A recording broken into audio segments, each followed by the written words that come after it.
abomination. Stupid head.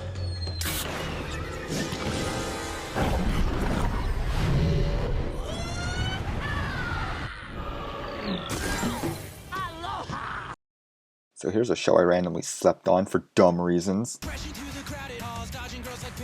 So I was playing Nick All-Stars, and I'm a Lucy Loud main in that game. So then I said to myself one day, I'm gonna watch The Loud House and see how it is.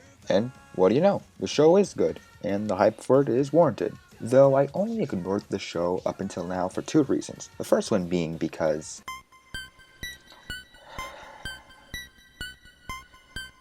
them.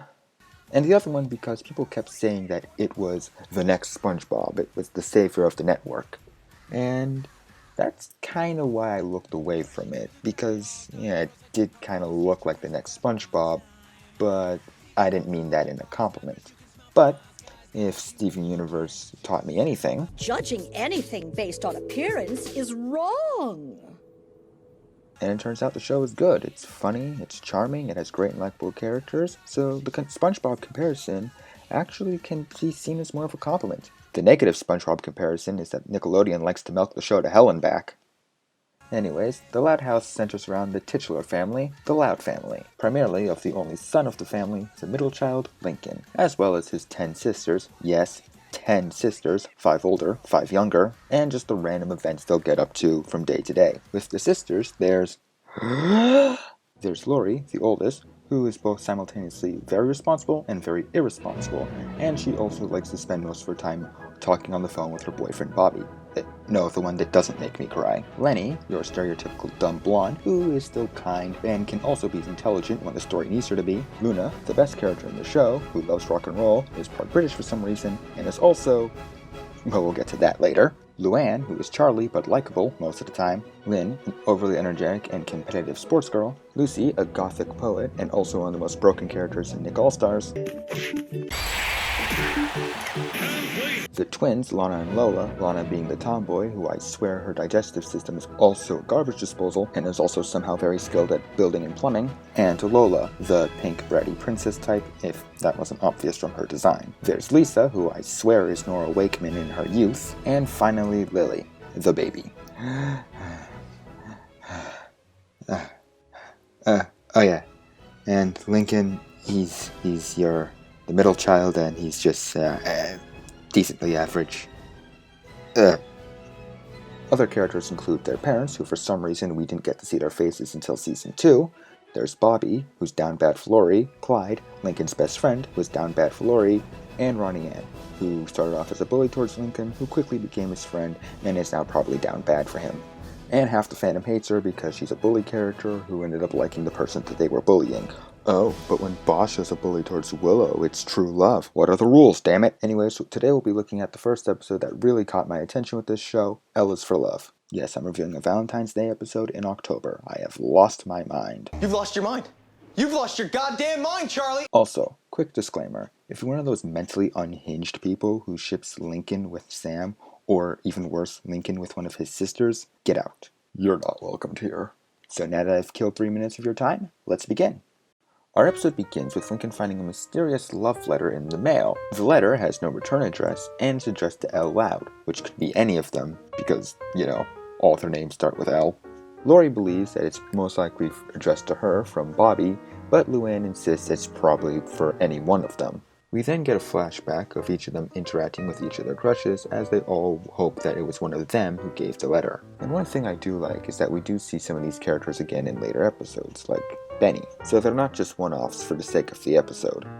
Though I am gonna comment on the girl Lincoln's thinking of. I mean, by this point there's already been 4 or 5 episodes about he and Ronnie Ann together, so it's kind of weird that they would just randomly swap it up on us. Oh well, I'm sure she'll take it well. Anyways, Lucy suggests they send a signal to the person each of them think wrote the letter, as that will show the writer that they're interested. At least now, that's what her book says to do. They all send their signals, and, as one would expect, the next day, a new letter appeared. This letter states that the person it's for has brown hair. Okay, roses are red, they brighten our town, like your sweet smile and your hair, which is brown. Meaning, Lori, Lenny, Lincoln, Lucy, Lana, Lola, and Lily are out. I some different emojis for Bobby now. Man, I feel for Bobby. Dude was probably just minding his own business and all of a sudden starts getting cussed out by his girlfriend. Anyways, this means that the letter could be addressed to Luna, Luann, Lynn, or Lisa. But Luna isn't particularly excited about this as she chose not to give a signal to Sam. That's because I didn't give one. The more I thought about it, the more I realized Sam's way out of my league, dudes. And Sam is a character we've never seen before, is always in a group, never specified who they are, and is always referred to by name. So obviously, Sam is this guy. So Lucy explains that because this letter came with a rose as a token of affection, they must give a token of affection back, and then the third and final letter should appear. Nice try, Blondie. And so the final four do that, and I just want to point out my one major problem I have with this show as a whole, and that's its continuity.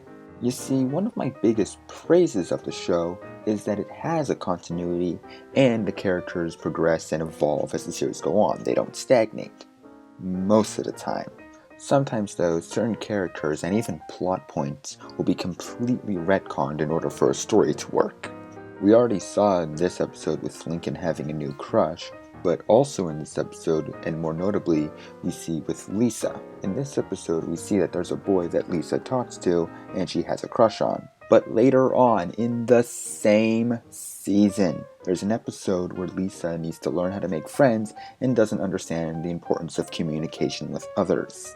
In this case, it's not that bad as the episode is fine, even with this weird retcon. But there are times where this continuity problem gets distractingly bad. The worst offender is Luann in the April Fool's episodes. We can have a whole episode where Luann shows off the unbreakable bond she has with her siblings and even helps them out with things and promises that she'll tone down her pranking.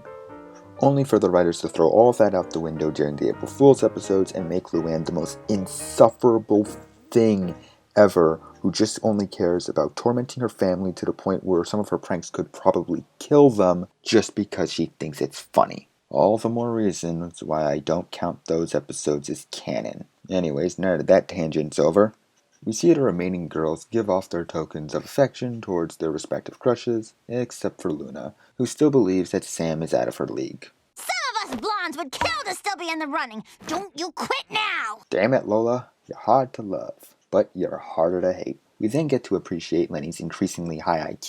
The secret admirer is the mailman! As the final letter arrives, and it all points to being addressed to Luna. The kids head off to the place where the letter says to meet, but then we get the Shyamalan twist. Turns out the letters were for none of them, and were instead meant for their father from their mother, in preparation of their 20th anniversary of their first date, as that was how they met all those years ago.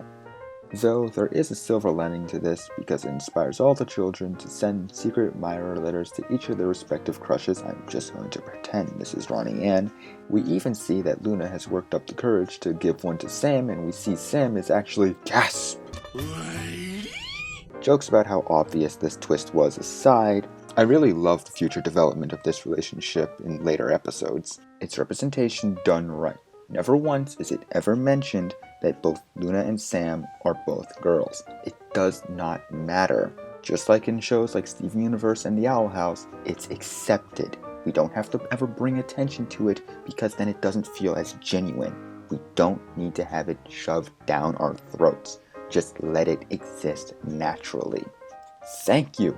My intelligence feels respected. So respected that I didn't even notice that this episode and many others from this show follow the Three Strikes formula from the Sharon Miller era of Thomas and Friends. Yeah, I'm serious. 1, 2, 3. You're out.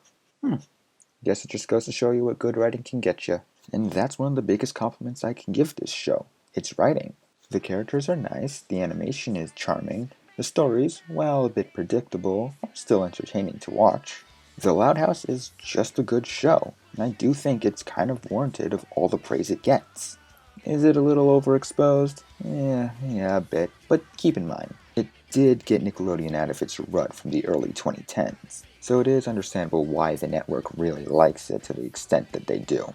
So much so that they even gave it a spin-off show starring Ronnie Ann that I cannot tell for the life of me if people love it or hate it, a movie that I cannot tell if people love or hate, And later this year, it's getting a live-action Christmas special, which will be one of three things. It will either be scarily accurate, like Scott Pilgrim vs. the World, hilariously bad, like the live-action Fairly Odd Parents specials, or we're looking at the next Last Airbender. Only time will tell, though. As for the Loud House itself, though, I highly recommend it. It's worth a watch. Yeah, there are some episodes and some choices overall that I don't particularly like or agree with, but if you can sit past them, I'm sure you'll enjoy this show. Now, I'm your average bonehead Jay, and I wish you all good night.